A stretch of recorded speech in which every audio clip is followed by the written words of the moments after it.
محمد رسول الله. إن الحمد لله تعالى نحمده ونستعين به ونستغفره ونعوذ بالله من شرور أنفسنا ومن سيئات أعمالنا. من يهده الله فلا مضل له ومن يضلل فلا هادي له. أشهد أن لا إله إلا الله وحده لا شريك له وأشهد أن محمدا عبده ورسوله ثم أما بعد. Të gjitha falenderimet, lavdërimet, adhurimet tona i takojnë vetëm Allahut të madhruar, atë falenderojmë dhe vetëm prej tij ndihmë dhe falje kërkojmë. Dëshmoj se nuk meriton të adhurohet më të drejtë askush pas Allahut, i cili është një dhe i vetëm, dhe dëshmoj se Muhamedi alayhi salatu wasalam është rob dhe dërguari i tij i fundit. Të nderuar vëllezër besimtar, Allahu i madhnuar e ka krijuar njeriu dhe në kuadër të këtij krijimi Allahu te baraka ve taala e brymosi në natyrshmëri të pastër. Dhe i dha Allahu prirje të caktuara njeriu dhe potencial që gjitha këto të jenë në shërbim të jetës së mirë mbi sipërfaqen e tokës dhe që përmes shfrytëzimit të këtyre prirjeve dhe potencialit njeriu të arrijë shpëtimin e përjetshëm në botën tjetër. Kështu Allahu e krijoi njeriu, kështu e udhëzoi dhe kështu kërkoi prej tij. Mirë po, fatkeqësisht, jo gjithmonë këtë potencial, këto prirje, këtë natyrshmëri njeriu e orientoi si duhet. Dhe për ta mirëmbajtur gjithmonë njeriu në rrugën e duhur, Allahu xhallahu ala dërgoi pejgamber, zbriti libra, udhëzim, argumente, begati të shumta të lloj-llojshme, shenja, sinjale të vazhdueshme që tregojnë se ka duhet njeriu të mban dhe ka duhet të orientohet. Një nga këto prirje të brendshme që Allah ja dha njeriut është edhe prirja për të garuar me të tjerët. Njeriu natyrshëm garan e ka këtë potencial të gravuar, të ndërtuar brenda vetës së tij. Madje shumë edhe tek fëmijët në moshën e hershme garojnë me mocanekët e tyre në forma të caktuara. Kush po e rrëmben lojën e caktuar, kush po dominon, e forma tjera që manifestojnë potencialin garues të njeriut. Këtë potencial garues të njeriut, Allahu Azza wa Jall e ka orientuar ka duhet, duke ja përcaktuar njeriut qëllimin e duhur, duke ja përcaktuar mejdanin e garës, duke ja përcaktuar arsyeshmërinë e garimit, mjetë e garimit, që i tërë ky potencial të jetë në dobi të njeriut dhe të njerëzve në përgjithësi. Që ky garim në çfarë do lloj fushe, në kuadër të mejdanëve që Allah i ka përcaktuar, mos të shndërrohet në konflikt, mos të shndërrohet në armiqësi, në dhunë e zili, por të jetë një garim që realisht është edhe plotësim me njëri tjetrin, është edhe bashkëpunim, është edhe ndihmë karshi njëri tjetrit. Allahu xhallahu ala të nderuar në Kur'an shpeshherë e përdor këtë fjalë, e ngacmon këtë potencial tek njeriu që ta orienton ka duhet. Andaj Allahu xhallahu ala në një ajet thot: "Wasabiqu ila maghfiratin min rabbikum wa jannatin 'arduha ka'ardi as-sama'i wal ard u'iddat lil ladina amanu billahi wa rusulihi." Allahu xhallahu ala tha në Kur'an: "Dhe garani me zvete në çka? Garani dhe nxitoni që të përfitoni nga falja e Allahut të mëdhenuar dhe ta fitoni xhenetin e Allahut të mëdhenuar, gjerësia e të cilit është sa gjerësia e qiellve dhe tokës." Do të thonë, i tërë aktiviteti i njeriut, i tërë potencialit i garues duhet të jetë me një qëllim.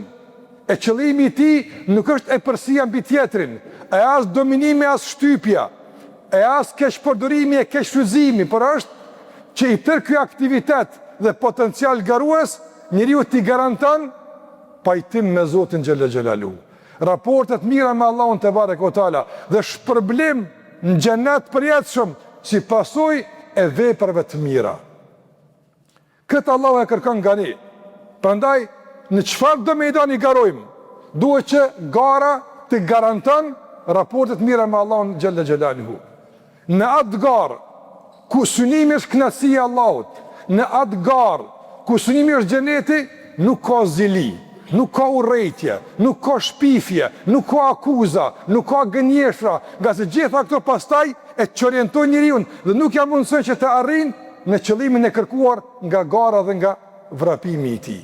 Prandaj njerëzit garojnë me synim që Allahu t'jetë i kënaqur, e që ta mirëmbajnë këtë diskurs gjithmonë si duhet, nuk bën me shpif për tjetrin, nuk bën me gënjy, nga se diskualifikohesh nga gara.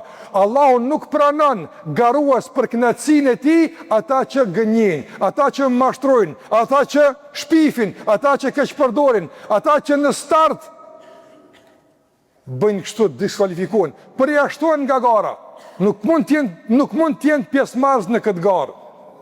Ndërsa të ndërlozër, nëse shikojmë aktivitetin e njerëzve dhe potencialin e tyre garues, ku e shfrytëzojnë, ka e orientojnë, çfarë bëjnë ata në jetën e përditshme, fatkeqësisht jo rrallë herë e gjejmë të kundërtën.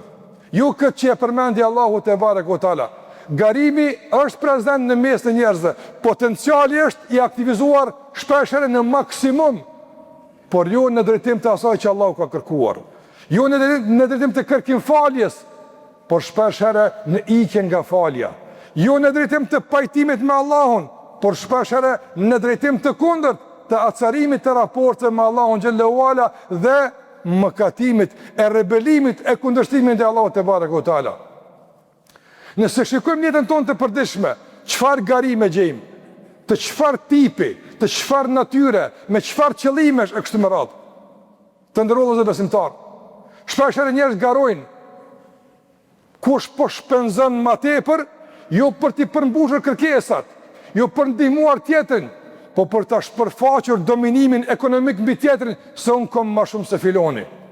Garim në ndërtim të shtëpijave me gjerësi të pakuptimt, zgjerim në luks të pakuptimt, shpenzim në ushqim të pakuptimt, shpenzim në tesha të pakuptimta, të gjitha këto me qëllim të një lloj ekspozimi, reklamimi, dominimi mbi tjetrin, se unë e kam e ti nuk je si unë. Kjo është garë djallëzore. Këtë garë nxit djalli, kur një garë e tillë në shpenzim dhe në keqpërdorim dhe në teprim jashta kufive të Allahut azza wa jall, njeriu me këtë garim të vëllezër nuk e jetson atë që Allah ka kërkuar, përkundazi mbjell armiqsi dhe urrëtie me të tjerët. E një garim i tillë e bën që të jetë i përjashtuar nga ajo që Allahu nga ai ka kërkuar. Në aspektin e dukjes, veshja të ndërlozër, fatkeqësisht, kjo është realitet. Shumë nga motrat tona, nga bija tona, në mënyrën si veshen, si kur garojnë, jo në veshje, por garojnë në zhveshje. Si kur jetë një garë kush po zhvishet ma tepër. Si kur jetë një garë që në fund fiton një çmim, kush po ekspozon shumë ma tepër pjesë nga trupi i saj. Kush po duket më tërheqëse, më joshse, kush po lavdrohet ma tepër për pamje dhe dukjen e kështu me radhë. Kjo garë nuk është në drejtim të pajtimit me Allahun. Kjo garë nuk është në drejtim të afrimit me Allahun xhalla xhelalu. Këtë garë se ka kërku Allahu xhalla xhelalu, nga se Allahu e veshi njerin, ndërsa djalli e zhveshi. Allahu xhallahu ala me petkun e kenaris, e nderit e dignitetit, e ka vesh Ademin alayhi salam. Po kur Ademi u përgjish cytjeve të shejtanit, çka ndodhi? Çka ndodhi? Allahu tha, bedet lehuma sawatuhuma, u zhveshën dhe filluan t'ju duken pjesë e turshme, për shkak se ju përgjigjen thirrjeve diellëzore për garim. Prandaj Allah e ka vesh njeriu në brendin e tij me petkun e besimit, me petkun e devotshmërisë, me petkun e humanitetit, me petkun e dignitetit dhe karakterit e moralit. Dhe në pjesën e jashtme Allahu xhallahu ala i ka zbrit njeriu mundësi e begati që të vishet e duket mirë e bukur, që të jetë realisht edhe një lloj identiteti, edhe treguesi i karakterit dhe i pjesëmarrjes në çfarë gare ti merr pjesë. Pastaj të ndërlozër, edhe shembuj të shumt të garave jo të duhura. Shikoni për shembull edhe në jetën publike.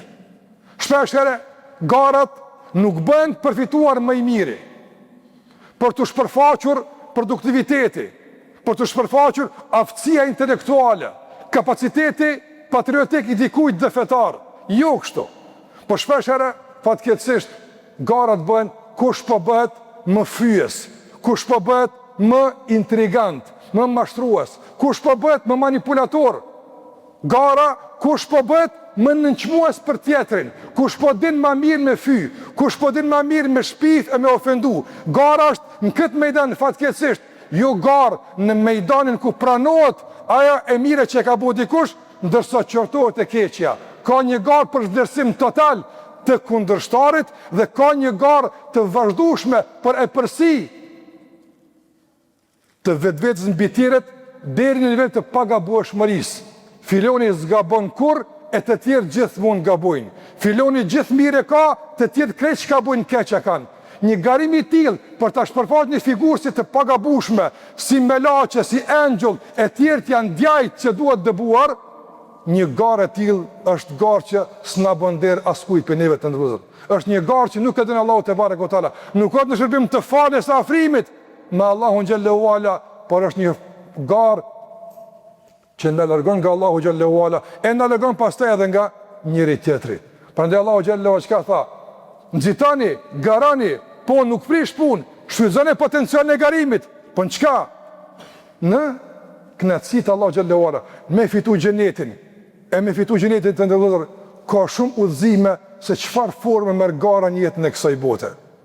Allahu xhallahu ala na bëft garues të sinqert, garues që na bën me dasht bashk garuesin ton, që na bën me përkrah me angjit krahun, e jo me edhe shkelmin edhe refuzimin.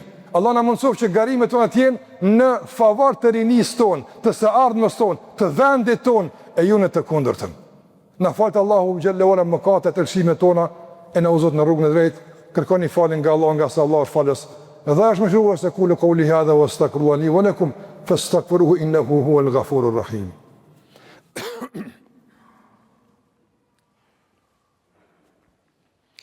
Alhamdulillahi Rabbil Alamin, wa afdalus salati wa atammu taslim ala khayri khalqillahi ajma'in, nabiyina Muhammedin wa ala alihi wa sahbihi wa sallama tasliman kathira. Të nderuar vëllezër besimtar, e përmenda që Allahu xhalla xhelalu në Kur'an në shumë vende në nxit për të garuar. Mirë po, jo thjesht vetëm për të garuar, por përcakton qëllimin dhe arsyeshmërinë e garës dhe pastaj përcakton edhe mejdanet e garimit, në çka duhet garuar dhe si duhet garuar dhe si mund garojmë dhe si mund të garantojmë fitimin në këto gara. Allahu xhallahu ala në kapitullin al-Mutaffifin e përshkruan xhenetin, flet për bukuritë e shpërblimit, na josh, na inkurojnë për të fituar këtë. Pastaj thot Allahu xhallahu ala wa fi dhalika falyatanafasil mutanafisun. E në këtë mejdan, e në këtë garë, në këtë udhtim të shpëtimit, në këtë përjetësi dhe kënaqësi të Allahu xhallahu xhelalu, le të garojnë ata që dojnë me garu. Në këtë gara, në synim fisnik dhe të tillë që të bën me kon njëri që duhet. Sa ka hadithe që pejgamberi ka përmendur kush është më i miri, kush është i duhuri, dhe ne duhet të garojmë që të jemi më të mirët. Po në çfarë aspekti? Shikoni të ndërrozë çka tha pejgamberi alayhis salam, si shembull. Tha pejgamberi khairukum li ahlihi. Më i miri në mesin e juve është ai që është më i miri, më i sjellshëm, më i dobishëm për familjen e tij. Të garojmë kush po e ruan familjen, të garojmë kush po e mirëmban familjen, të garojmë kush po edukon fëmijën më mirë, jo kush po e vesh më mirë. Të garojmë kush po e vetdison fëmijën më mirë, e po e ngrit më mirë, e jo në shkollë po e shkollon, pavarësisht edukatës, arritjes dhe formimit. Në ka mësua Allahu xhallahu ala që të garojmë në ndërtimin e familjes. Një familje me edukat, një familje produktive, një familje që realisht antarët asaj familje janë dobi prurës për shoqërinë dhe për vendin. E në këtë garoni, nga se tha pejgamberi, u ana khairukum li ahli, e unë jam më i miri për juve për familjen time. Normal se Allah e ka përzgjedhur që të jesh shembull dhe model. Të garojmë këtë aspekt për ndërtimin e brendshëm të familjes, jo për reklamat e shtëpijave dhe formalitetet e zbukurimeve të dunjas, ndërsa boshllëk i madh edukativ brenda shtëpive tona, boshllëk i madh emocional, varfënie e madhe në dashni, ndërsa pasunie e madhe në ushqim në sofrat tona. Duhet jetë e kundërta, ta pasurojmë zemrën me dashni për njëri tjetrin, pastaj çdo ushqim komë na kujt. Sprish punë. Ta pasurojmë zemrën tonë me mendim të mirë për njëri tjetrin. E mendim e bashkëpunim, pastaj çdo tesh na rrin mirë, sprish punë. Mirë po, varfënimi i zemrës nga emocioni i dashnisë, dëmshërisë, përkushtimit, sinqeritetit, bashkëpunimit, vlerësimit, mirënjohjes, zbrazja e zemrës nga gjitha këto nuk kompenzohet absolutisht me çfarë do të tendence për përmbushje në aspektin formal, qoftë në dukje, në ushqim apo në çka do qoftë tjetër. Kjo është realiteti, kësaj duhet t'i kthehemi të ndërrozur. Kështu Allahu na mëson. Shikoni çka tha pejgamberi prap në kuadër të garimit, tha pejgamberi alayhi sallam, e habbu nasi ila Allah anfa'uhum lin-nas. Rregull i garimit që duhet jetë atje në fund të cakut ku ja kemi mësy. Çka tha Muhamedi sallallahu alaihi wasallam? Tha, njeriu që e don Allahu më së shumti është ai që i bën dobi njerëzve më së shumti. Çaj që i mëson njerëzit më së miri. Çaj që ju ndihmon më së shumti. Çaj që i pajton më së shumti, çaj që i ngushton më së miri, çaj që i qetëson më së shumti, çaj që ju ndihmon më së tepërmi dhe gjithmonë që kjo është më i miri. Jo ai që përfiton nga njerëzit më së shumti. Nga se nga njerëzit gara është kush po përfiton pe tjerë më së shumti, jo kush po i bën tjerë mirë më së shumti. E kemi ndru garën fatkeqësisht.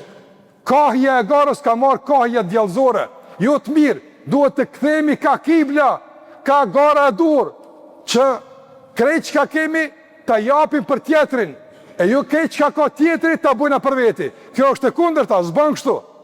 Muslimani garon në garat e duhura, me dignitet, po, ka gara edhe në dije, kush po bëhet më i dijshëm, por jo për ta mposhtë tjetrin e për ta nënçmuar, por që me këtë dije, tjetë një shembull i mirë inkurajues për tjerët, si duhet me kërku dije, tjetë i zelshëm e i durueshëm, i përkushtuar në kërkimin e dijes, dhe kontribues e produktiv mi bazën e kësaj dije. Kjo dije na duhet. Na duhet edhe pasuri, patjetër, pasuri është begati, po jo pasuri që garat bëhen kush po shfrenohet më tepër, kush po harxhon pa kuptim më tepër, kush po krenohet më tepër, kush ka luks më tepër, jo për këtë pasuri. Po për atë që tha pejgamberi sa, shikoni këtë burr të madh, çka na mësoi. S'na ka pegu kur nga pasuria. Kur nuk ka asnjë udhëzim që e ndalë besimtarin nga pasuria, nuk ka. Po ka udhëzime që na mësojnë ka më orientu pasurin, pse me e fitu dhe ku me e qu. Andaj po e përmbyllim me këtë hadith të pejgamberit alayhi salatu wasallam, që në këtë mejdan na mëson si duhet me garu. Transmeton Buhariu në Sahihun e tij, ka thënë pejgamberi alayhi salatu wasallam, kisha pas dëshirë që këto dy lugina ti kem të mbushura pasuri. U habete shokët e tij. Nuk ishte kjo kërkesë e zakonshme e pejgamberit alayhi salatu wasallam. Nuk ishte kjo lakmi e tij. Përkundazi, ai pat mundësi të jetë i pasur, nuk deshi. Pse tash po e kërkon pasurinë? Pse i dërguari i Allahut po don që ta kesh një lugin, as po den një shtëpi, as po den një kulet e mbushur, pse një lugin pasuri? Çka tash ky ndryshim në kërkesë? I than, e pse i dërguari i Allahut kishte pas qef, ka thonë ef'alu bihi hakadha wa hakadha, e që tani tuna midis lugine e t'ja bëj pasurish herë një an, çfarë kuptimi? Duke shpërndar e duke ndihmuar, jo duke bërë kështu, po duke bërë kështu. Andaj dallon në çfarë orientimi besimtari orienton pasurinë, kapacitetin e tij intelektual dhe pjesëmarrja i çfarë garash. Pejgamberi më tha kisha pasur me pas pushtet e pasuri për t'ja bërë kështu, që më ndihmu të tjerëve, po jo kështu që tjetë me ndihmu mu, ta fuqizoj une pushtetin e ta rënoj pasurin time dhe kapacitetin material të kësaj dunjaje. Të ndërruzër, dunja është e shkurtër, pavarësisht, vallaj, në qëfar gare me pjesë ka marë fund. Mirë po, medalën e fitores nuk kanë me marë veç ata që kanë qenë pjesë marës në gara fisnike. Kanë qenë pjesë marë në mejdanin e garimit hynor, jo të ati djallëzor. Që ta kanë me marë medalën e fitores, e të shpëtimit, e të përgëzimit, ditë në gjykimit. Të gjitha gara tjera kanë me ushëndru në zhgënjim, në dëshprim, e në humbje, pavarësisht, përfitimeve të përkohshme të jetës së kësaj bote, në pozitë, në pushtet, në pasuri apo në çka do të qoftë tjetër. Të vëdësohemi edhe të jemi pjesëmarrës në gara që na fisnikrojnë shpirtin, na pastrojnë zemrat, na afrojnë mes veti, na bëjnë me bashkëpunëtor mes veti, na largojnë nga gjua urrëtin, fyrjen, sharjen, largojnë nga gjua jonë vlerësimin e mundit tjetrit.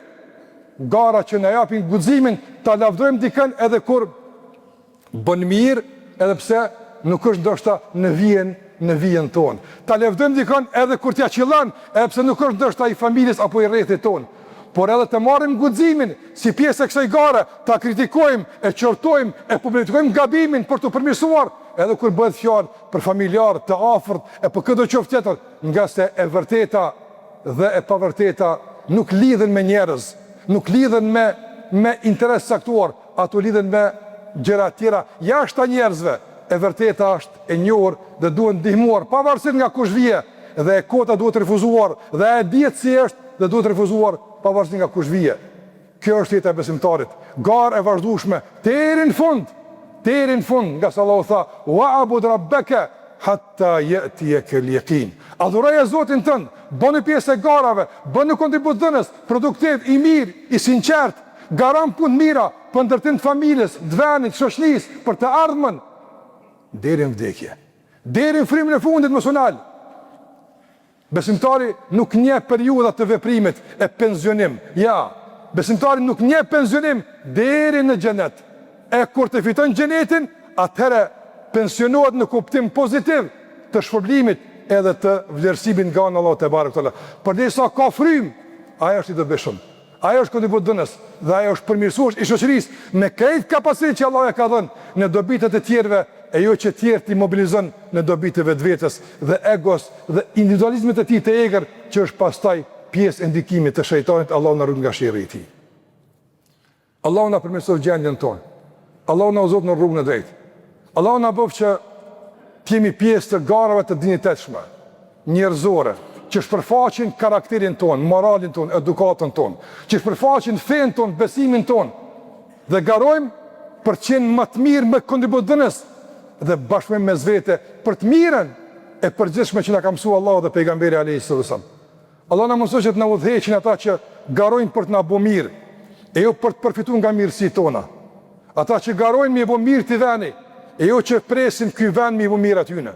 Allahu xhallahu na mëson që të jemi gjithmonë të vëmendshëm, të kujdesshëm dhe të reagojmë si duhet në mbrojtje të vendit tonë, dinjitetit tonë, të ardhmës së rinisë tonë dhe sakrificave të atyre që u fliuan në të kaluarën për të mirën tonë sot dhe të ardhmën e vendit dhe rinisë.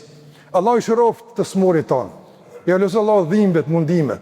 Allahu ja u leso familjarëve kujdesin për ta. Allahu xhallahu ala largof pikëllimin, mërzin, brengat, përçarjen, problemet nga familjet tona. Dhe është Allahu që në familjet tona të zbret dashuria, respekti, mirëkuptimi, bashkëpunimi, u bëfshim shembull i mirë për botën anë mban. Dhe na mundsot Allahu që të punojmë si duhet deri në frymën e fundit, e na bashkoft Allahu me dashnin ton në xhennet të përjetshëm tek kënaqësia dhe rahmeti i Zotit te bareke ve taala. Inna Allaha wa malaikatahu yusalluna 'alan nabi. Ya ayyuhalladhina amanu sallu 'alayhi wa sallimu taslima.